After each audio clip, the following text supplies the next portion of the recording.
بسم اللہ الرحمن الرحیم۔ السلام علیکم۔ سید شاہ وائس میں آپ سب کو خوش آمدید۔ آپ نے ملا نصر الدین کا نام تو یقیناً سنا ہوگا اور ان کے کارنامے بھی پڑھے ہوں گے۔ وہ بڑے ہنسمکھ اور ذہین تھے۔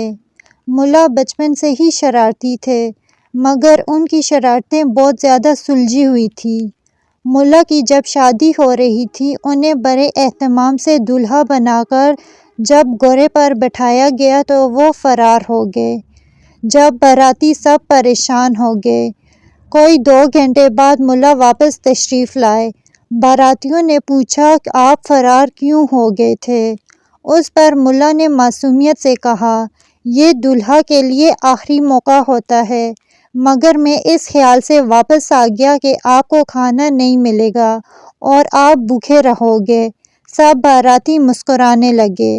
ایک بار ملا اپنے سسرال گئے۔ ان کی ساس محترمہ خود کو بہت چالاک سمجھتی تھی۔ اس نے ملا سے کہا، آپ کدو تشریف کھاؤ گے یا بھنڈی مبارک پکاؤں یا پالک پاک پکا لوں؟ اس پر ملا نے مسکین سی صورت بنا کر کہا، میں گنہگار بندہ ہوں، میرا وضو بھی نہیں ہے، ان مقدس سبزیوں کے نام بھی لوں؟ آپ کوئی بدمعاش، نافرمان اور آوارہ سا مرغا پکا لیں۔ اس پر ان کی ساس اپنا سا منہ لے کر رہ گئی۔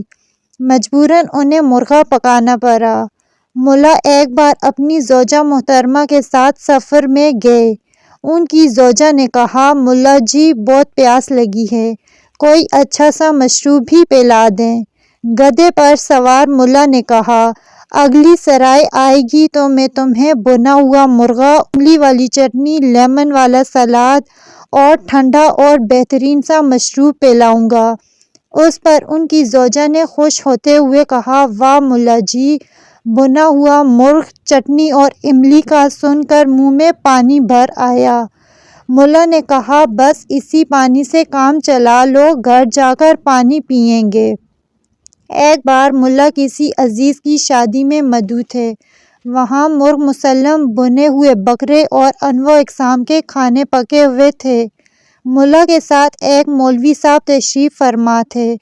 جب بھنا ہوا بکرا ان کے آگے آیا تو مولوی صاحب نے بہانے سے پرات کو گھما کر بکرے کی ٹانگوں والی سائیڈ اپنی طرف کر لی۔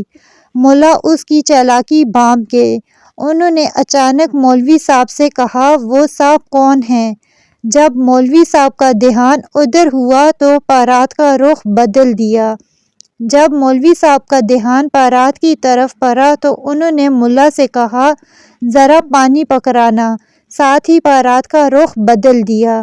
ملا نے جب دیکھا تو بلند آواز میں بولے، واہ مولوی صاحب، آپ اتنے بڑے عالم ہو اور آپ کے علم میں نہیں کہ بکرے کی ٹانگیں کعبہ شریف کی طرف ہو رہی ہیں، جس سے ہم سب گنہگار ہو رہے ہیں۔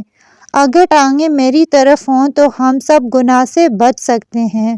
اب مولوی صاحب دیکھنے کے قابل تھے۔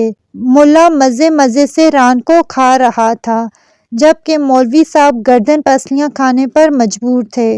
ایک دفعہ بادشاہ کی سالگرہ تھی۔ اس نے بہت سخاوت کی۔ ملا چونکہ بادشاہ کے چہیتے تھے، انہیں بھی ہزاروں دینار ملے۔ کسی نے ملا سے کہا کہ صدقہ و خیرات کرنے سے عمر میں برکت رہتی ہے اور تندرستی رہتی ہے، آپ بھی غریبوں کی خدمت کریں۔ بات ملا کی سمجھ میں آ گئی۔ انہوں نے ایک کنواں خرید کر وقف کرنے کا ارادہ کر لیا۔ کنواں ایک یہودی کی ملکیت تھا۔ پہلے تو یہودی نے کنواں بیچ دیا، پھر مزید پیسوں کے لیے بے ایمان ہو گیا۔ اس کا خیال تھا وہ ملا سے مزید پیسے اینٹ سکتا ہے، پس اس نے بادشاہ کے ہاں مقدمہ درج کروا دیا کہ ملا نے کنواں خریدا ہے، پانی نہیں، اس لیے وہ پانی استعمال نہیں کر سکتا۔ بادشاہ نے ملا کو طلب کر لیا اور مقدمے کا بتایا۔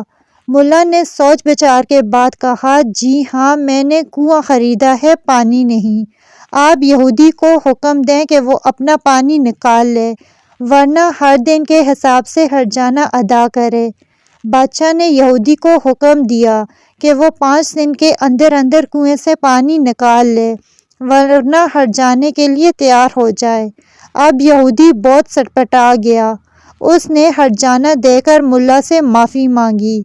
ملا نے وہ رقم بھی خیرات کر دی۔ غریب لوگوں نے جھولیاں اٹھا اٹھا کر ملا کو دعائیں دیں۔